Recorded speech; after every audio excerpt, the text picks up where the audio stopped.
We've got time for one more great dinner idea.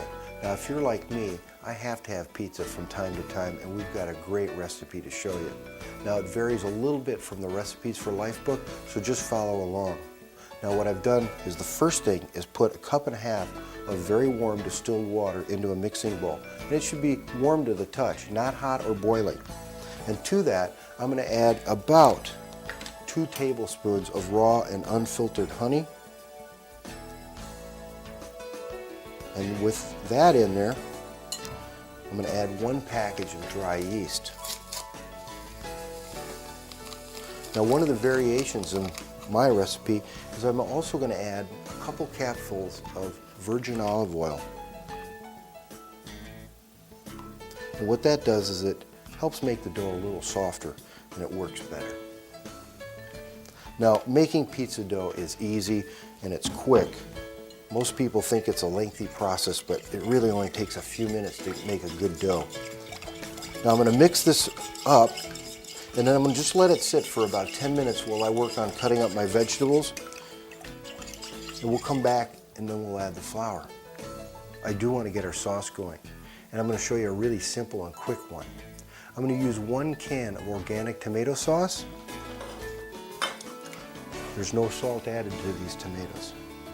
And then for seasoning, it's pretty simple. I'm going to add a little garlic. And now garlic, everybody has a preference, so you can put a little or a lot in, whatever you like. And a little Italian seasonings, 1 to 2 teaspoons. Just like that. It's pretty simple. And we'll add about a tablespoon of extra virgin olive oil. Now, I want to cook this down, so I'll put it on a medium heat and I'll let that cook for about 20 minutes while I'm getting everything else ready into a nice thick sauce that'll cling to our pizza crust. My yeast mixture has been sitting for about 10 minutes, and you can see the foam on top, so I know that it's active. So we're ready to add the flour. Now, one of the variations in my recipe is we're going to go ahead and use 1.5 cups of whole grain whole wheat flour. But instead of using a pastry flour, I'm going to use 1.5 cups of spelt flour. Now all we need to do is slowly combine the flour with our yeast mixture, a little at a time at first.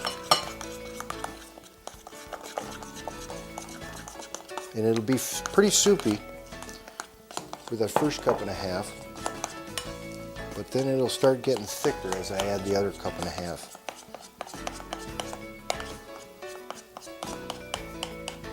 Now we want to stir that into a nice dough. And when you're making this, if your dough looks like it's too runny, you can always add a little bit of flour until you get it about that texture of a bread dough where you can work it with your hands.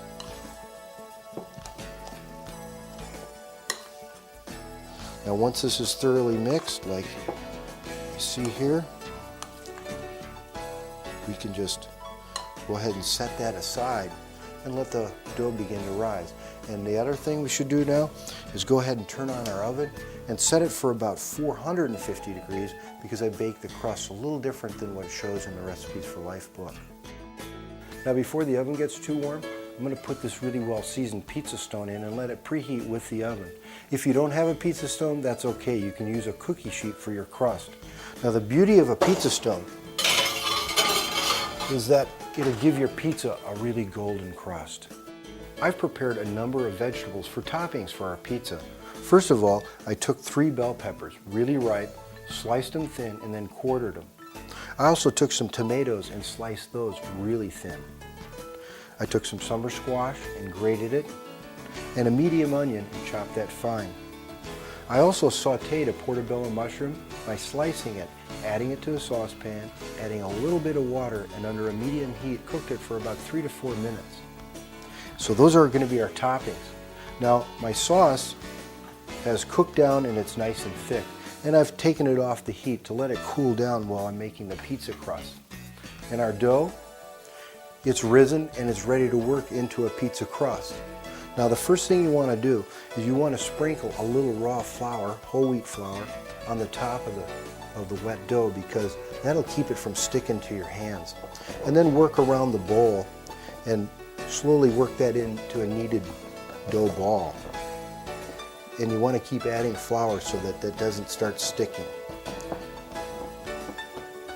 Now, I've found in making these pizzas that the amount of time to let the dough rise, I've actually made it as quick as 15 to 20 minutes after my first mixing of the flour. And this dough should be workable, stiff, and when you get it into a ball like this, it shouldn't be sticking to your hands. Now there's enough dough here to make 2 medium-sized pizzas, but I want to show you a number of examples, so I'm going to make 3 small pizzas. Now you can just take the dough and squeeze off enough for 1 crust, and that's usually enough for the small pizza I'm going to make. Now I'm using a pizza spoon, and you may be using like a cookie sheet or a baking pan, but you want to cover it first with some flour and then some cornmeal, and that'll keep the dough from sticking to it while you work. Spread it around and keep it fairly thick on there. Now the dough should be dry, and you lay that down on your sheet and you're ready to work it out. And what I use is I want to use one of these little baker's rollers, and you can just start from the center and work out. If you don't have one, you can also just use your hands and slowly press it into shape. Now I like to press my dough out so that it's very thin, probably about 1/8 of an inch thick before we bake it, because don't forget, when this goes in the oven it'll rise and it'll get thicker. Now there's my pizza crust ready to go in the oven. If you want to, you can actually trim it off with a pizza roller and take off any extra thick edges. And I'll shake that just to make sure it's not stuck to my pan, like that. And it's ready to go in the oven. Now my oven I had set for 450 degrees. And I'll bake that for about 10 to 12 minutes, and I'll keep an eye on it because I want to get it when the crust just starts turning a golden brown.